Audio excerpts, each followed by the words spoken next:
Bom, deixa eu falar sobre a análise, né? Livaldo Barbosa falou agora há pouco que conversou com o presidente da Assembleia Legislativa, Temístocles Filho, onde ele fez uma espécie de avaliação do cenário, da situação e da oposição. Falou, inclusive, da condição dele, de uma espécie de pré-candidato a vice, né, Livaldo Barbosa, uma indicação do MDB em uma futura chapa encabeçada por Rafael Fonteles. Eu lembro que numa reportagem da Lídia, semana passada, o deputado Júlio César Lima falou até em tom de litígio com o MDB na disputa pela vaga de vice na chapa do governo, ou seja, na chapa encabeçada por Rafael Fonteles. Hoje, nós repercutimos essa declaração com o principal interessado nessa vaga pelo MDB, o presidente da Assembleia, Temístocles Filho. E na oposição, também há clima de definições, tanto para a chapa majoritária, como também para as chapas proporcionais. Vamos ver.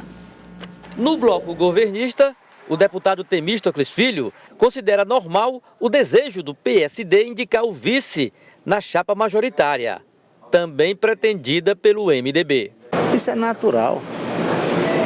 Qualquer partido pode ter esta pretensão. É uma pretensão que eu acho mais do que natural. Mas Temístocles Filho revela motivos para a vaga de vice ficar com o MDB. O MDB tem um senador da República, tem deputado federal, tem 6 deputados estadual. É a maior bancada na Assembleia, nós temos um senador da República. Eu acredito que o nosso partido tem todas as credenciais para ajudar o Rafael a ser governador do Piauí. Na oposição, o tucano Marder Menezes aponta critérios para a escolha do candidato ou candidata ao governo e nega desavenças entre Silvio Mendes e Iracema Portela. Não há nenhum tipo de intriga, nenhum tipo de diferença. Na verdade, o prazo estabelecido, né, na última reunião que nós tivemos entre os partidos ficou para o mês de janeiro. De fato, as pesquisas elas são muito relevantes, assim como também a opinião das lideranças e a conjuntura política estadual e olhando também para o cenário nacional. Tudo isso repercute numa estratégia das oposições. Para o tucano Marder Menezes, o desafio agora para a oposição é a formação das chapas proporcionais. A escolha do partido será indispensável para a sorte de deputados com mandato e que buscarão a reeleição, como para novas lideranças, que se abrigarão dentro das novas regras eleitorais para as eleições dos parlamentos, do Estado e federal. Uma coisa é certa, todos que aqui estão na oposição e que já não suportam mais a maneira como o Piauí vem sendo tratado e governado nos últimos 20 anos, querem vencer as eleições. Então, se há esse princípio que todos desejam vencer as eleições, é natural que se procure montar, formar, né, apresentar a melhor chapa para vencer o pleito. Bom, Livaldo, vamos então trazer, destrinchar dessa reportagem, Livaldo. A oposição tem essa dificuldade, PSDB em especial, de formação de uma chapa competitiva. Dificilmente formará. Os deputados terão que buscar uma outra sigla. E a outra sigla é o Progressistas. O próprio Marder Menezes está aí apenas esperando o momento. Já existem, como diz o doutor Pessoa, tratativas avançadas para migrar para o Progressistas. O mesmo deve acontecer com Gustavo Neiva, que é de um partido hoje da base governista, o PSB, que deve tomar também esse rumo para o Progressistas. O Progressistas, Joelson, ele vai ser a grande coligação oposicionista, ou seja, o grande abrigo para os políticos de oposição que devem buscar vagas, tanto na Assembleia Legislativa como na Câmara Federal. Os partidos que deverão gravitar em torno do Progressistas estarão presentes na frente majoritária, onde a coligação é permitida. Bom, podemos prever, Lídia Brito, que teremos nomes grandes nessas disputas que ficarão de fora. Você vai eleger, verdade. Voto para eleger todo mundo, acredito. Acho que... ninguém sabe, por exemplo, Joel. Vai ser uma eleição difícil, né? Ninguém sabe, por exemplo, Lídia, como vai ficar a situação do PL. Daqui a pouco vai começar a reunião lá do PL e vai que o PL tem aí uma reviravolta grande e vai para a oposição, por causa da questão nacional. Se isso acontecer, já tem até plano para o PL nessa aliança com progressistas. Mas aí vai ter que ver quem que vai. Não, né? aí tem que sair todo mundo do PL. Porque os deputados, o que eles falam é que eles sairiam do partido. Isso, né? Correto. E aí já tem partido da base com as portas abertas para receber esses deputados. Né? O MDB É um desses partidos. Isso. Eu conversava hoje com um parlamentar do MDB e ele dizia que o partido está aí de portas abertas, esperando esses nomes que podem deixar o PL. Mas, Elivaldo, tem aí a informação, né, de que o presidente Valdemar da Costa Neto pode liberar os estados, né, oficializar nessa liberação, de fato, dos estados. Então, muita coisa pode acontecer aí nessa situação do PL. Mas essa liberação implicaria em comprometer a filiação do presidente Bolsonaro? Com certeza. Então, Com certeza. Se for para liberar, Bolsonaro não vai pro se PL. o Bolsonaro não for, né? Ele vai para o partido que não vai ter influência nenhuma, para ele não tem nenhum interesse nesse sentido.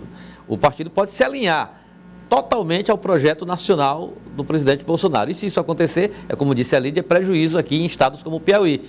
Aí, no caso, os partidos estão só esperando os deputados para mudar para uma outra sigla. E a oposição esperando de braços abertos o PL, com tempo de TV, fundo eleitoral, para reforçar a chapa majoritária, inclusive. E assim vai se reforçando a ideia de que teremos aí 3 grandes partidos com coligações, ou com parlamentares, ou candidatos suficientes para montar chapas. É um negócio realmente interessante o que está acontecendo com essas novas regras da política. E tem um desconforto também, Elivaldo Barbosa, que é a divisão de colégios eleitorais na oposição.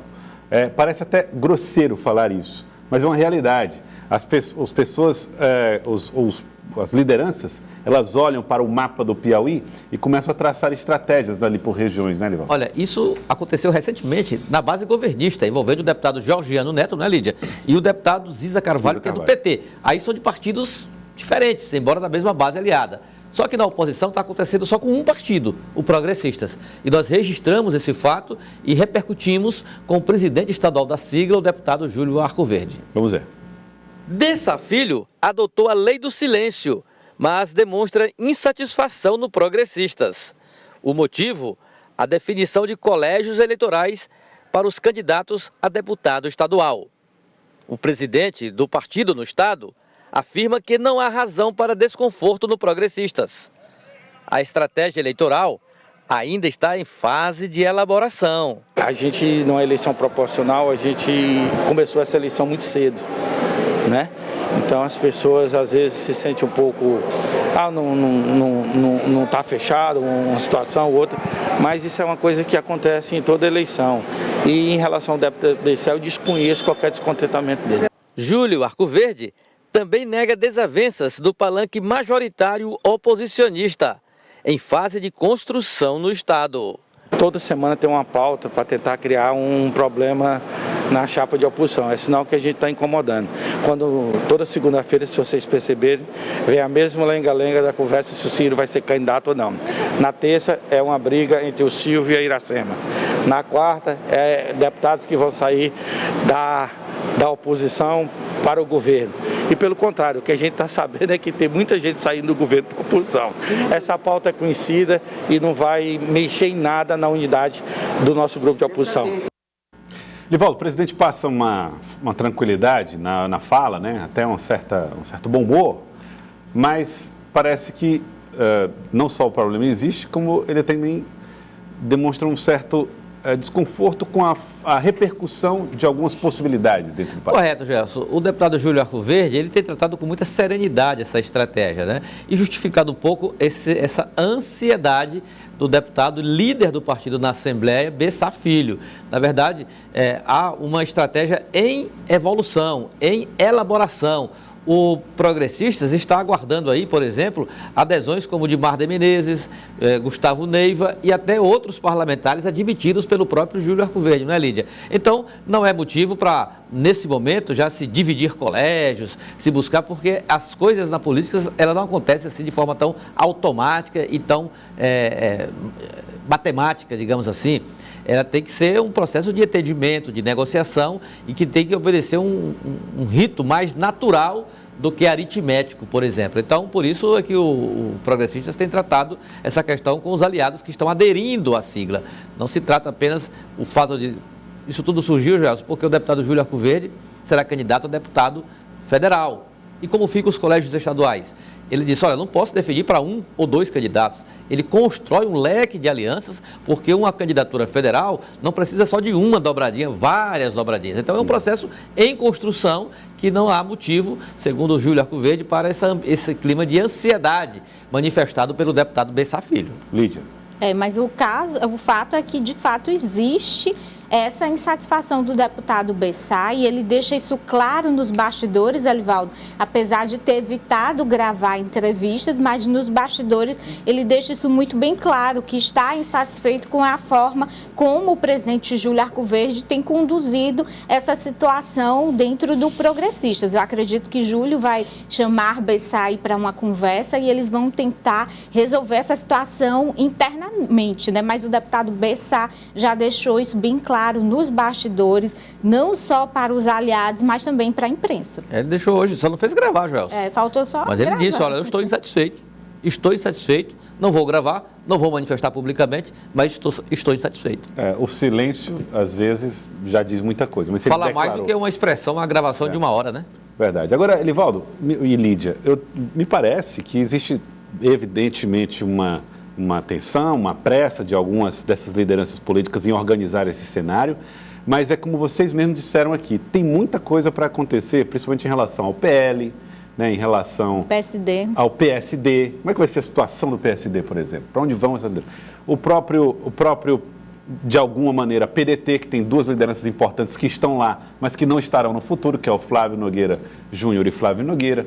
Então, PTB, vários outros partidos. O próprio PTB. Então tem muita coisa ainda para se arranjar e se dizer assim, o cenário definitivo é este aqui. Exatamente. Então tem... Né? A Lídia fez aqui um elenco PTB, né, Lídia? PDT, PSD, são partidos que têm uma definição. O próprio PSB, que pode ser o grande abrigo do governo, da base governista, já que o PSB não terá nenhum problema de aliança com o PT nacionalmente, né? Exato. O PCdoB. Também é uma reserva política da base governista para ser, inclusive, receber lideranças políticas. E uma informação de bastidor, Elivaldo, dessa questão do PSB, é que o Wilson Martins já teria procurado o deputado Fábio Abreu e lideranças do PL para conversar nessa possibilidade, caso essas lideranças tenham que se afastar, tenham que sair do PL aqui no estado para continuar na base. Essas lideranças já foram procuradas por Wilson Martins, como abrindo aí o espaço para que, se eles quiserem, o PL pode ser aí o novo partido. Ninguém perde tempo, né? Ninguém perde tempo. E a cada nova polêmica, novas conversas, Elivaldo.